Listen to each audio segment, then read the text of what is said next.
Aku dari Ali dan Ali dari aku. Dia wali orang-orang beriman sepeninggalku. Ali seperti Harun bagi Musa. Tidak seorang pun yang beriman kecuali mencintainya. Sebaliknya, tidak seorang pun yang murtad kecuali membencinya. Begitulah kata-kata yang selalu diingat oleh umat Islam, baik orang Sunni maupun oleh orang-orang Syiah. Bahkan bagi kaum Sufi mistik, Ali adalah pelindung pengetahuan dan kebijaksanaan, sebagaimana katanya Nabi pernah berkata bahwa aku adalah kota pengetahuan dan Ali adalah gerbangnya. Baik Sunni maupun Syiah, tidak ada yang menyangkal kedekatan luar biasa antara Nabi dan Ali bin Abi Thalib. Bagaimanakah kedekatan Ali bin Abi Thalib dengan sang Nabi? Kenapa Ali bin Abi Thalib begitu diagungkan, terutama oleh pihak-pihak tertentu? Dalam video kali ini, kita akan membahasnya dengan detail. Nonton sampai selesai biar tidak gagal paham. Mari kita mulai. Jika ada satu orang yang kelihatannya ditakdirkan sebagai penerus Nabi Muhammad SAW, maka orang itu adalah Ali bin Abi Thalib. Ali adalah orang pertama yang mengikuti Nabi Muhammad memeluk Islam. Beliau baru berusia 13 tahun pada saat itu, namun beliau selalu mengingatnya sebagai ingatan yang terus melekat dalam dirinya, menandai momen paling penting dari kehidupannya. Kejadiannya berlangsung ketika Nabi baru saja melakukan pertemuan pertamanya dengan Malaikat Jibril. Nabi yang baru saja diperhadapkan dengan yang ilahiyah, mencari perlindungan dalam pelukan Khadijah, istri tercintanya, dan meyakinkan sang Nabi bahwa ini sebenar-benarnya malaikat, bukan iblis, dan Muhammad akan menjadi Nabi bagi kaum ini. Lantas, Nabi kemudian memanggil kerabat terdekatnya dan meminta dukungan mereka.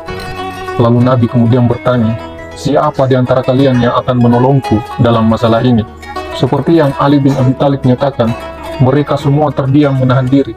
Tetapi aku, meskipun paling muda di antara mereka, mata paling berpenyakitan, badan paling tambun, dan kaki paling ceking, mengatakan, aku, wahai Nabi, aku yang akan menjadi penolongmu dalam hal ini. Mata rabun, badan tambun, kaki ceking. Apakah Ali bin Abi Thalib sedang bercanda dengan merendahkan dirinya sendiri? Gambaran fisik ini sama sekali tak ada miripnya dengan representase prajurit gagah berani sekaligus lembut seperti di poster-poster berwarna terang yang begitu populer di antara kelompok Syiah yang taat, yang tidak begitu memiliki rasa penolakan, sebagaimana kelompok Sunni melakukan hal yang sebaliknya terhadap representase visual ini. Poster-poster ini dijual di kios-kios dan pedagang asongan di seluruh jantung negeri Syiah dari Lebanon sampai India. Poster-poster ini sama sekali tidak memperlihatkan gambaran pemuda canggung, tapi seorang pria tampan yang kira-kira umur 40 tahunan, rahangnya kokoh dan jenggotnya dipangkas rapi, alis matanya tebal melengkung dan matanya gelap. Anda bisa saja tertipu melihat potret tersebut yang begitu mirip dengan gambaran konvensional sosok Yesus dalam gambaran orang-orang Kristen. Bedanya adalah pada poster yang digambarkan sebagai sosok Ali bin Abi Thalib terdapat gambar pedang. Ada kalanya tergambar di atas punggung, ada juga yang di atas pangkuan.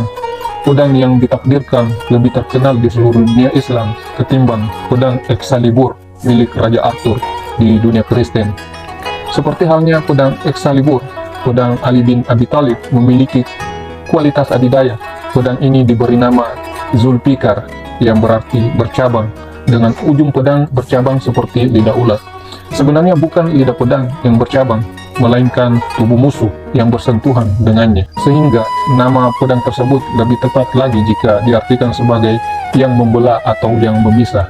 Pedang ini dulunya milik Nabi Muhammad SAW, kemudian Nabi mewariskannya kepada Ali bin Abi Thalib. Setelah Ali bin Abi Thalib ikut bertempur beberapa kali dalam perang dengan gagah berani menggunakan pedang ini, meskipun beberapa kali juga terluka, Ali bin Abi Thalib kemudian mendapatkan pujian paling terkenal dari Nabi, yaitu Asad Allah, singa Allah. Itulah alasan mengapa sosoknya sering digambarkan dalam gambar sedang bersama seekor singa. Sebutan singa Allah dimaksudkan untuk menyatakan kekuatan spiritual serta kekuatan fisik, dan itulah makna yang Anda bisa dapatkan dari poster-poster yang bisa ditemukan di mana-mana. Dengan tulang pipi menonjol, lingkaran mata dioles kol hitam, dan kepiah hijau dengan elok di kepala dan menjuntai di atas bahunya. Warna hijau menggambarkan panji Islam dari klan Nabi Muhammad SAW. warna yang menggambarkan rasa tentram dan anugerah bagi masyarakat gurun pegunungan. Bagaimana jika pada usia 13 tahun Ali bin Abi Thalib ternyata rabun dekat, remaja bertungkai mungil, sebagaimana diyakini oleh pengikut Syiah, dan gambaran lain yang diyakini oleh Islam Sunni. Ini bukan potret sesungguhnya, melainkan semata sebagai representasi. Kata-kata berikut ini cukup menggambarkan bagaimana Ali bin Abi Thalib, laki-laki yang dibimbing dan diasuh langsung oleh Nabi, dibayat oleh Nabi dalam makna batin dan aspek gnostik Islam, agar pemahamannya tentang iman jauh melampaui yang lain. Apa pentingnya jika dalam kehidupan nyata Ali bin Abi Thalib bukanlah pria paling tampan di dunia, karena dalam dunia roh dia bersemayam, dia lebih kuat dibanding secara fisik, dan dalam berbagai hal pengaruh dan rasa hormatnya lebih kuat dari dinding saat dia masih hidup. Nabi agaknya menyadari saat momen pertama beliau mendengar kata-kata pertama dari komitmen total sepupunya yang masih beliau itu. Dia memanggilku dan berkata, "Inilah saudaraku wali yang paling kupercaya dan penerusku di antara kalian semua. Jadi dengar dan patuhilah dia." Begitulah perkataan Nabi Muhammad SAW kepada Ali bin Abi Thalib. Lalu semua orang berdiri dan bercanda kepada ayahku, kata Ali bin Abi Thalib. Nabi telah memerintah Anda supaya mendengar dan mematuhi ucapan anakmu. Begitu canda orang-orang yang ada di sekitar ayahku, kata Ali bin Abi Thalib.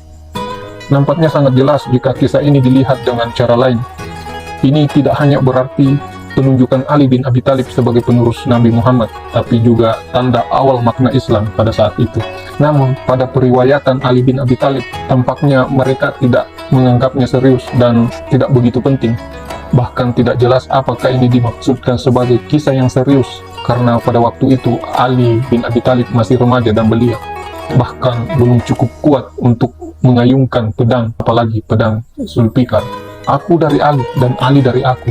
Dia wali orang-orang beriman sepeninggalku. Ali seperti Harun bagi Musa. Tidak seorang pun yang beriman kecuali mencintainya. Sebaliknya, tidak seorang pun yang murtad kecuali membencinya. Begitulah kata-kata yang selalu diingat oleh umat Islam, baik orang Sunni maupun oleh orang-orang Syiah. Akan bagi kaum Sufi mistik, Ali adalah pelindung pengetahuan dan kebijaksanaan. Sebagaimana katanya Nabi pernah berkata bahwa aku adalah kota pengetahuan dan Ali adalah gerbangnya. Baik Sunni maupun Syiah, tidak ada yang menyangkal kedekatan luar biasa antara Nabi dan Ali bin Abi Thalib. Saking dekatnya, ada kondisi di mana hal paling berbahaya yang dihadapi sang Nabi, tapi Ali bersedia menjadi pengganti untuk menjadi tumbalnya. Ini terjadi ketika petinggi elit Mekah berencana membunuh Nabi Muhammad pada malam hijrah ke Madinah. Pada saat calon-calon pembunuh Nabi menunggu Nabi keluar rumah untuk sholat subuh, ternyata Ali bin Abi Thalib telah mengetahui rencana tersebut dan mengatur strategi penyelamatan bagi Nabi bersama Abu Bakar, dan Ali menggantikannya sebagai umpan.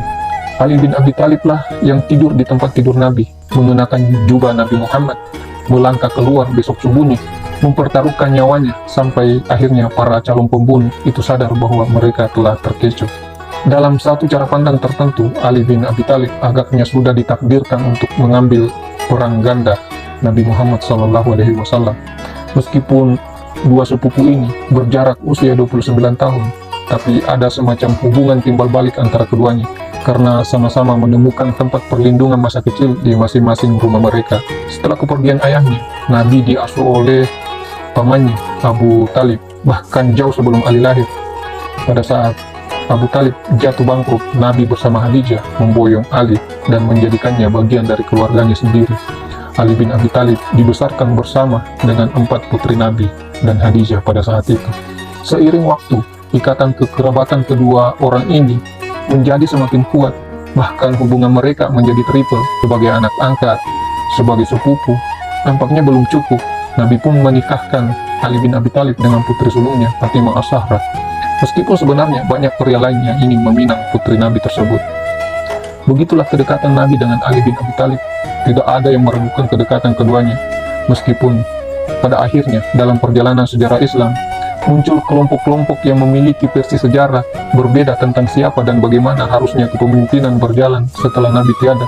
Tapi satu yang tidak bisa ditolak adalah bahwa semua sepakat bahwa Ali bin Abi Thalib adalah laki-laki pertama yang memeluk Islam ikuti Nabi di usianya yang masih muda. Ali bin Abi Thalib juga adalah pemegang pedang Zulfikar sebagai warisan dari Nabi. Dan Ali bin Abi Thalib adalah salah satu khalifah yang semua umat Islam mengakuinya. Sekian video ini, semoga bermanfaat. Terima kasih sudah menonton.